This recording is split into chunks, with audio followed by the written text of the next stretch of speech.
Hello friends, welcome back to my channel Pragati's লাইফস্টাইলে সকলকে জানাই স্বাগত। তোমরা সকলে কেমন আছো? আশা করি খুব খুব ভালো আছো, আর আমিও ভালো আছি। তো চলে এসেছি আজকে একটা নতুন ব্লগ নিয়ে।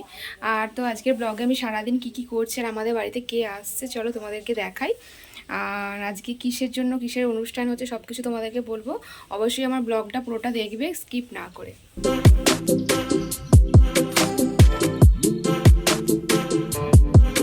তো বন্ধুরা, ওদিকে তোমার দাদাভাই জামা কাপড় কাচাকুচি করছে আর শাশুড়িমা উনানে চাল দিচ্ছে। আর দিদিভাই দেখো এখানে একটুখানি সকালবেলা টিফিন সেরে নিচ্ছে।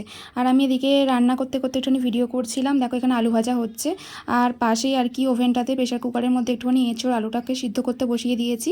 আর ডালটা সিদ্ধ হয়ে গেছে। আর তো দেখো অলরেডি ডালটা ফোড়ন দিয়ে দিয়েছি কড়াইয়ের মধ্যে, কত সুন্দর কালারটা লাগছে। আর পাশের হাঁড়ির মধ্যে দেখো এখানে পায়েস করবো বলে পায়েসটা বসিয়ে দিয়েছি। চালটা একটু অল্প করে আগে সিদ্ধ করে নিচ্ছি।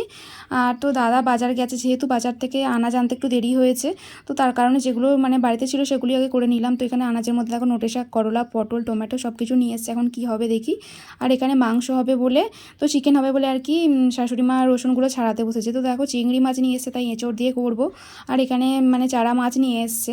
আর আমাদের গাছের আম, তো আমটা পাড়ার সময় আর কি তোমাদেরকে দেখাতে আমার মানে মিস হয়ে গেছে। তো আমার সেই সময় ক্যামেরা অন করা হয়নি, খুব মানে খারাপ লাগছে। আমাদের গাছে কত সুন্দর আম হয়েছে, তোমাদেরকে দেখাতাম।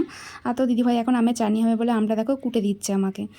আর এদিকে দেখো পাঁপড় ভাজা হবে বলে দিদিভাই পাঁপড়টাকে ভাজছে, আর আমি ওদিকে তখন খেয়ে নিচ্ছিলাম, যেহেতু রান্না করছিলাম আমার সকাল থেকে খাওয়া হয়নি। তো দিদিভাই বললো একটুখানি যে আমি পাঁপড়টা ভাজছি, ততক্ষণ আমাকে খেয়ে নেওয়ার জন্য। তো সেই টাইমটা আমি খাচ্ছিলাম, খেতে খেতে একটুখানি ভিডিও করে দিচ্ছি দেখো। তো এদিকে দেখো শাক ভাজাটা কড়াইয়ের মধ্যে হয়ে গেছে, তো গ্যাস ওভেন এখন বন্ধ করে দিয়েছি। আর এদিকে চিকেনটা একটুখানি ম্যারিনেট করবো, তাই বসানো আছে। তো বন্ধুরা, কিছুটা সময় পর আবার ক্যামেরা অন করা হয়েছে। দেখো এখন মানে ক্যামেরার সামনে আমি তোমাদেরকে চিকেনটা দেখালাম আর কি। চিকেনটা কষাচ্ছি আমি, তো ঠিকঠাকভাবে দেখাতে পারছে না, কারণ এই ক্যামেরাম্যানটা হচ্ছে অর্ণব। তো বাচ্চা মানুষ ঠিক করে ক্যামেরা করতে পারছে না, যেটুকুন করছে তোমাদেরকে দেখিয়ে দিলাম আর কি।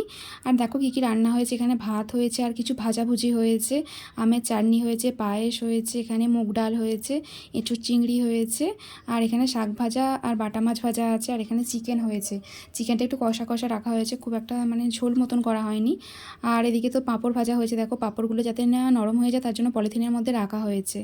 তো বন্ধুরা, আমরা এখন কাজ ফাজ সেরে নিচ্ছি। দেখো রান্নাবান্না হয়ে গেছে, সকাল করে মিটিয়ে নিয়েছি। আর তোমাদেরকে তো বলাই হয়নি কিসের জন্য আজকে অনুষ্ঠানটা বাড়িতে হচ্ছে। তো ভাইয়ের বিয়ে লেগেছে। তো অনেক দিন আগে ব্লগে আমি দেখিয়েছিলাম যে দেখাশোনা যাচ্ছিলো, তো সেখানেই মিটে গেছে আর কি। যার জন্য আইবুড়ো ভাত দেওয়া হবে বাড়িতে, তাই নিমন্ত্রণ করা হয়েছে। তো আমরা দেখো এদিকে কাজকর্ম মোটামুটি সেরে নিয়েছি। আর ভাইয়ের একটু আসতে দেরি আছে, তার মধ্যে কাজকর্ম গুছানো হয়ে গেছে। আর তো দিদিভাইয়ের ভাই আর কি এসে গেছে, তো সেই কারণে তোমাদেরকে সেই সময় ক্যামেরা করে দেখানো হয়নি। দেখো এখানে খাবারটা রেডি করেছি, আর সেই সময় আমি তোমাদেরকে দেখিয়ে দিলাম। দেখো কত সুন্দর দেখতে লাগছে, আর ভীষণ সুন্দরভাবে সাজিয়ে গুছিয়ে খেতে দিতে কিন্তু সকলেরই ভালো লাগে। আর আমার তো বেশ ভালো লাগে যে মানে এরকম সাজিয়ে গুছিয়ে দিতে।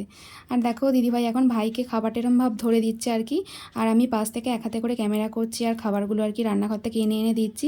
তো দেখো সাজিয়ে সাজিয়ে দিচ্ছে, আর এত আইটেম হয়ে গেছে যে রাখতেও ভীষণ অসুবিধা হচ্ছে। আর ভাইও শেষকালে একটুখানি হেল্প করছে আর কি পার্টিগুলোকে সাজানোর জন্য, কারণ এতই মানে রান্না হয়ে গেছে, যার কারণে মানে সাজিয়ে গুছিয়ে দিতেই সমস্যা হয়ে যাচ্ছে। তো দেখো একটার পর একটা খুব সুন্দরভাবে সাজানো হয়েছে, দেখতেও ভীষণ সুন্দর লাগছে। তোমাদেরকে আমি একটু শেয়ার করে দিলাম দেখো।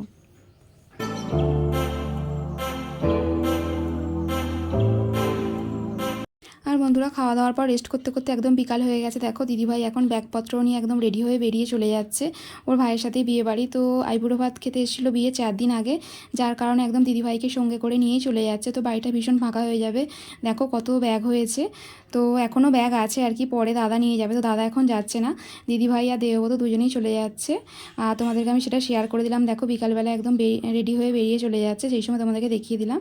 আর আজকের ভিডিওটা এই পর্যন্তই। তোমাদের যদি ভালো লেগে থাকে অবশ্যই লাইক কমেন্ট শেয়ার করো, সাবস্ক্রাইব করে দিও, আমার পাশে থেকেও এইভাবে ভালোবাসা দিও। আর পরবর্তী ভিডিওর জন্য অবশ্যই অপেক্ষা করো কিন্তু তোমরা। Tata bye.